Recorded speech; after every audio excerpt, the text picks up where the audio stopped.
So I'd like to welcome everyone to this week's edition of Joseph Hoops with the WPI men's basketball program.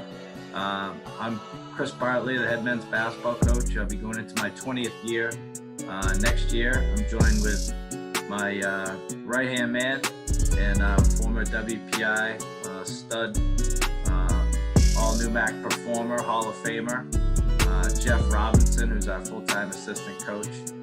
And we have with us today Jake Needleman, who is a rising senior guard from Morganville, New Jersey.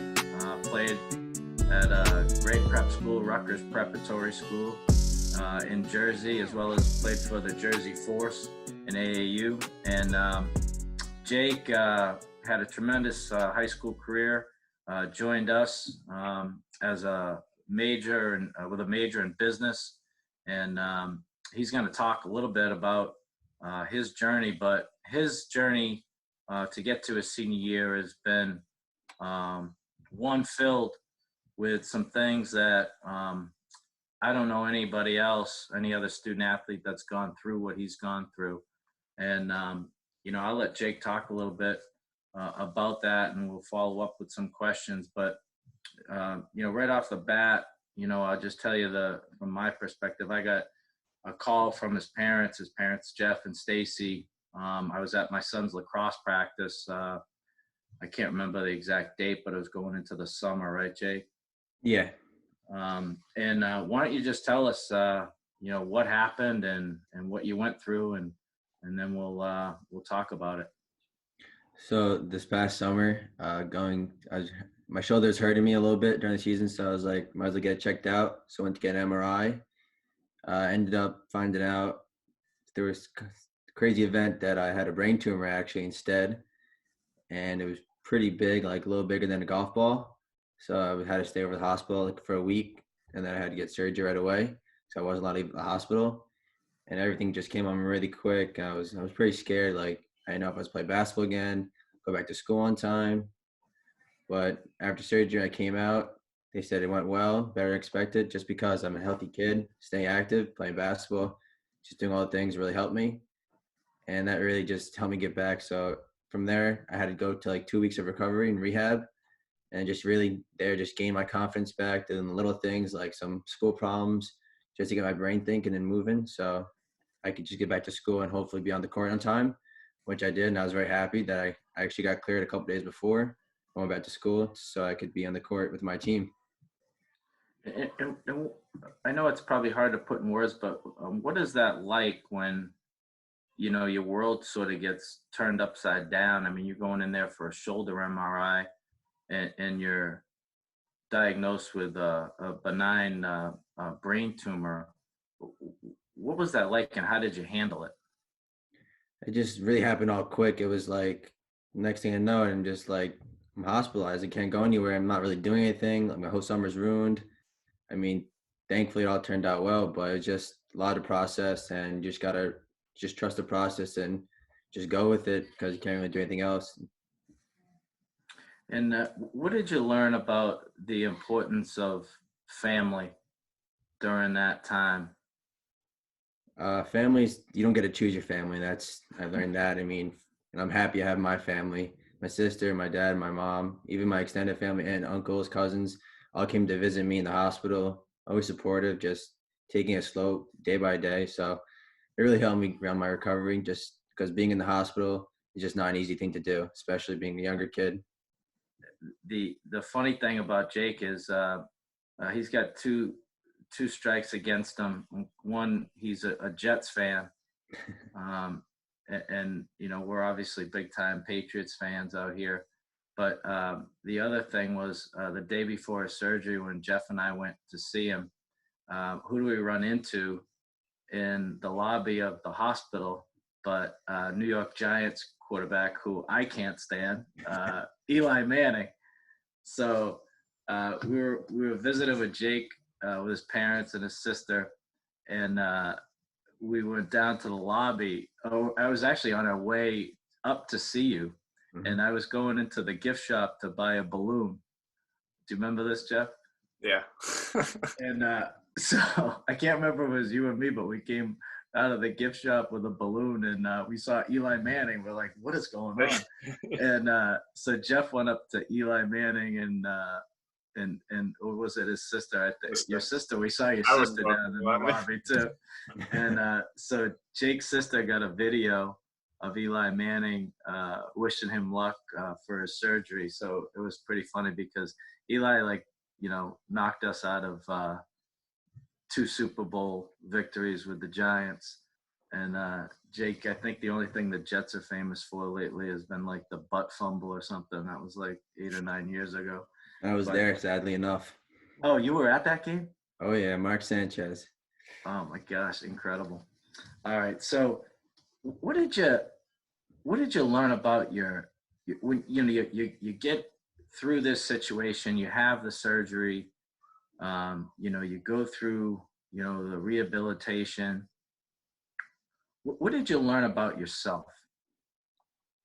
You just can't be scared to try things, and you got to trust yourself, because end of the day, your hard work will pay off. Like, I really tried and did my best at rehab.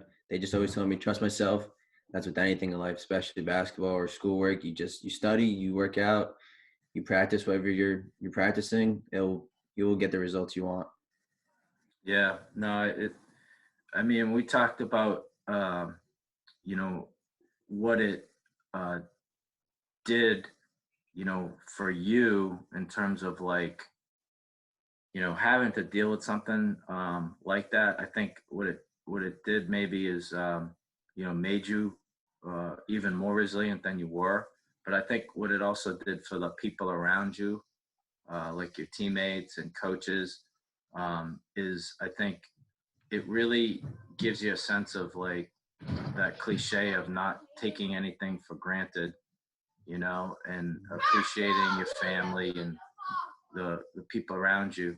Um, now, what did you learn as far as like about the WPI basketball program during that time frame and sense? They're basically my family. They're always there for me. They'll come visit me, always checking up on me. I'm like their brother to them, and with everyone on the team. So it's just real good support. Everyone's understanding your situation, and then they really just want you to get better back in the court so that we can help each other out during our season. Yeah, and it's the thing that jumped out at me during that time frame, and I remember when Jeff and I were driving home after we visited you, I was like, it wasn't until we got in the car, like we were like, oh wait a minute, like I don't know if he's ever going to be able to play basketball again, and it wasn't like something that we were thinking about like when we were there and during it. It was like it was kind of interesting to me because it was like the furthest thing from everyone's mind because we were all texting with the kids on the team and everyone was going back and forth.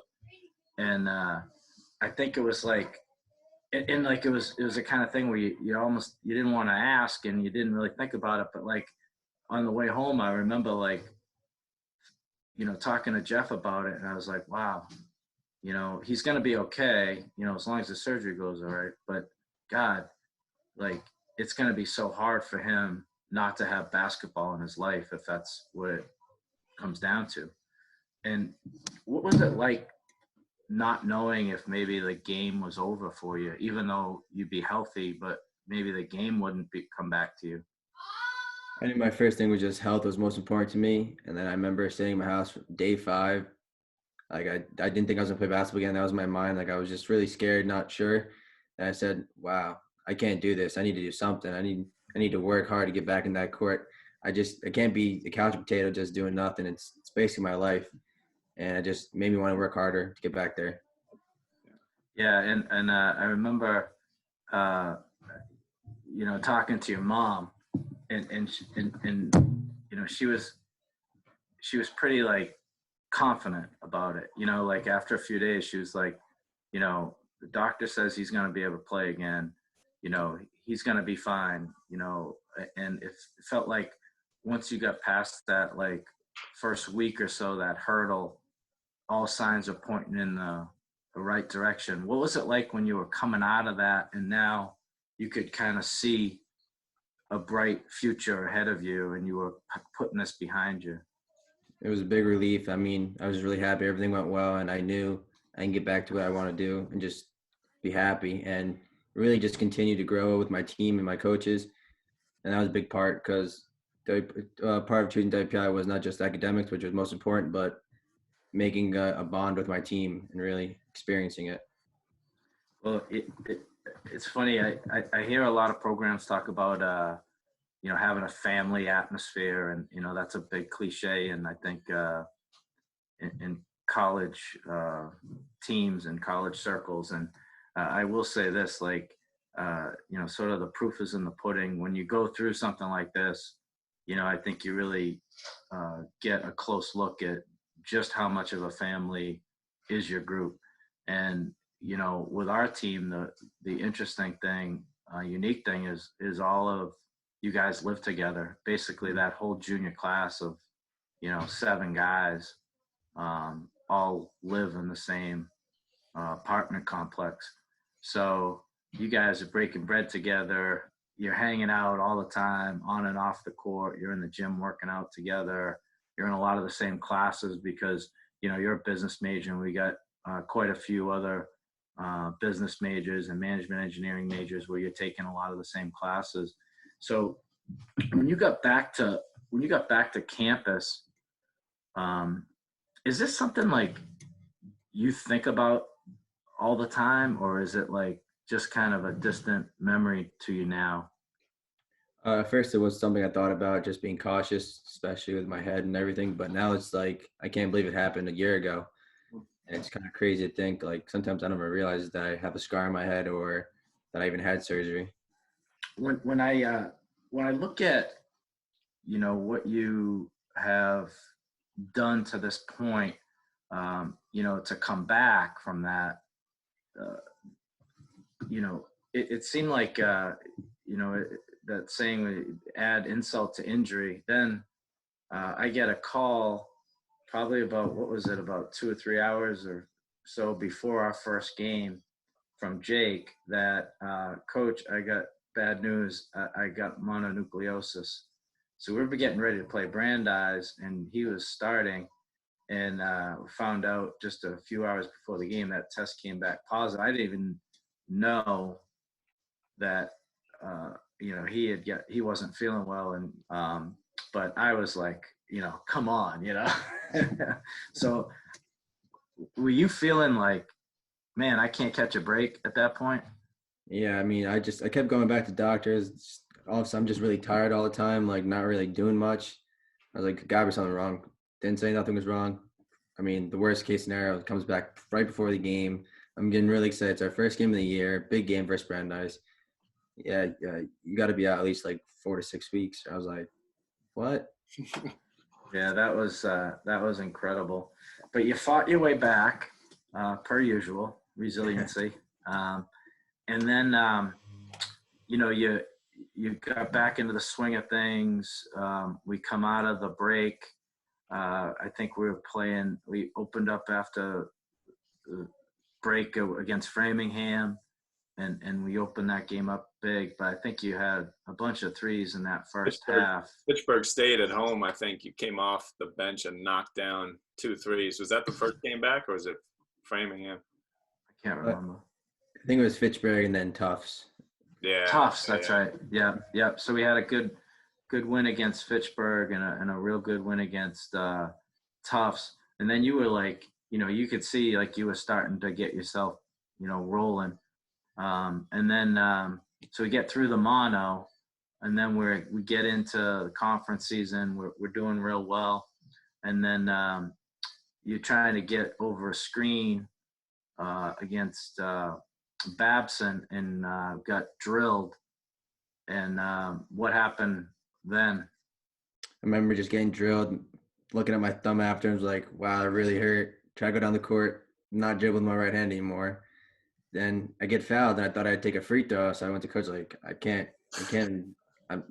Someone else has to go in for me. I can't even shoot. What did you break or fracture? It was like some part of my thumb. It was my shooting hand, so that was not ideal at all. Yeah, not ideal at all. And this was what was the date around there? That was close to maybe our fourth last game or something like that. About Yeah.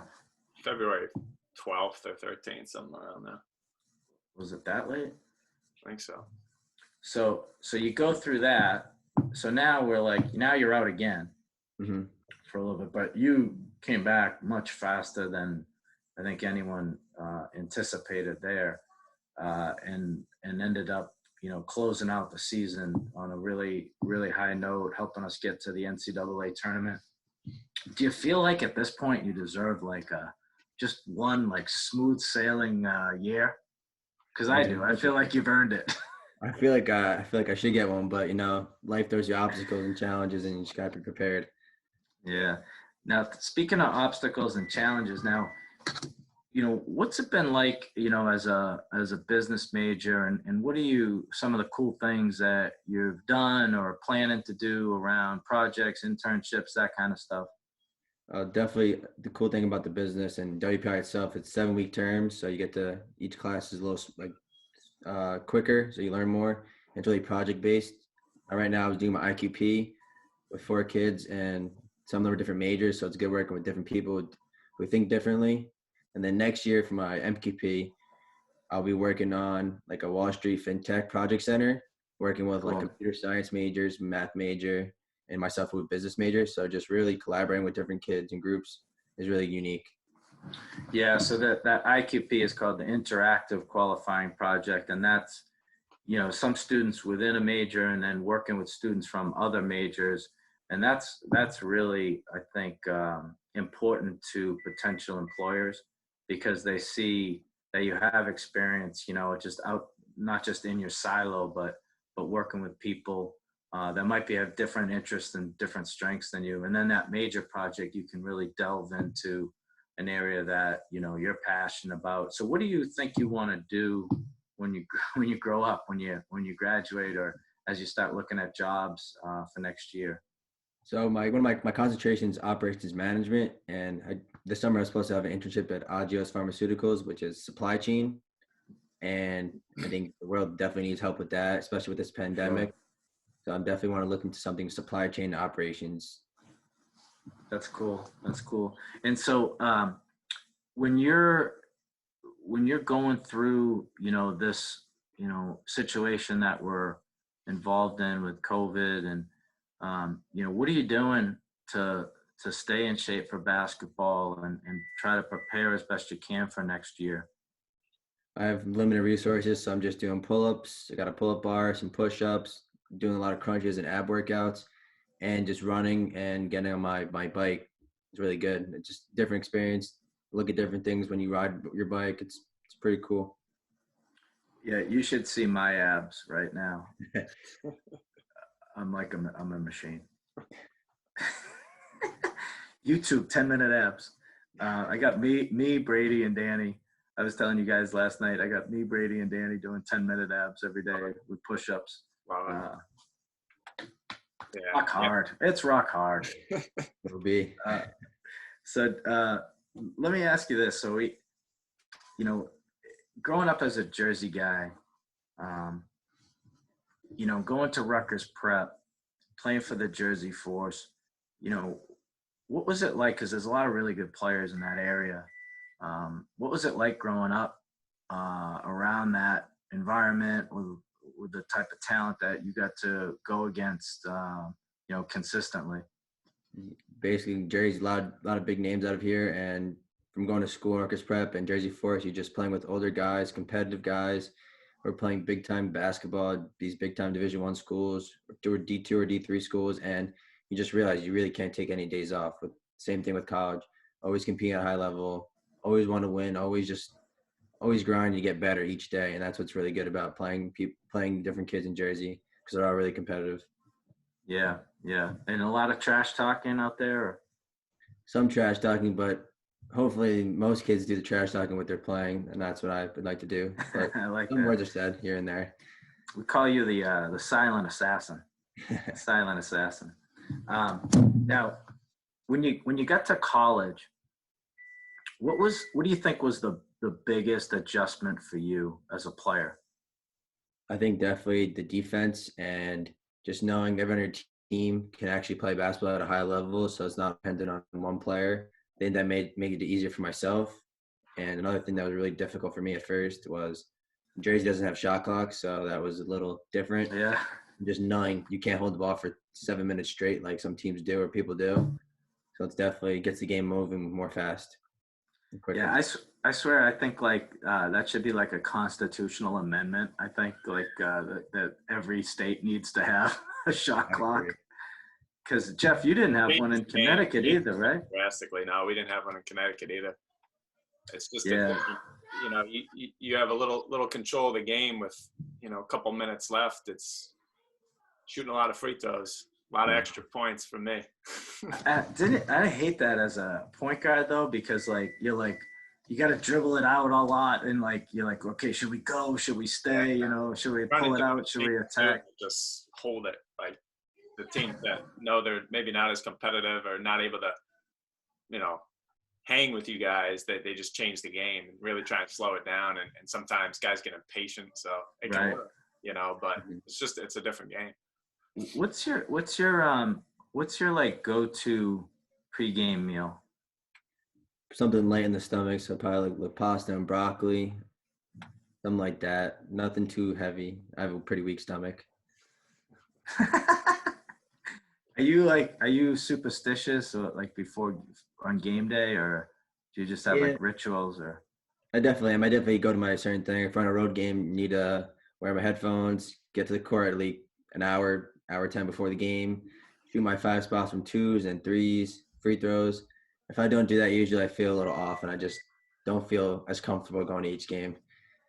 So you're like your defense has like gotten so much better over the years. I think especially this year. I think with your ball pressure and just like getting your hands aggressive and making plays more off the ball. But like you are like a prolific shooter, like we pull our guys, and like I got a lot of guys who are like, Needleman's the best shooter I've ever seen. But what is like one of your secrets to success as a shooter? I guess, a unique thing, I guess, that no one really tells me, but like an average type of hand is better than having a bigger hand, because you usually grip the ball and then that could really mess up your shot. So if you don't really do that and you just keep shooting the same way each time, it just becomes like taking a layup. Right, because like Shaq's issue is like his hand wraps around the ball, right? Yeah. Right. No, I guess that doesn't make sense. Do you when you were like working on your shot, do you like use the same drills like over and over and over? Are you constantly mixing it up like with what you're doing? In the beginning, I definitely do the same things to get warmed up. And then after that, you have to do a couple different things like stationary shooting first. Definitely that gets you going, gets your rhythm right. Then after that, you got to get more game-like and start doing like different types of drills on the run and off the dribble, just to simulate a game situation.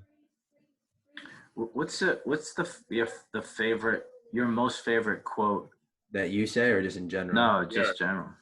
Probably that life is 10% what happens to you and 90% how you respond to it. Love it. I love it. That's a good one. That's really good.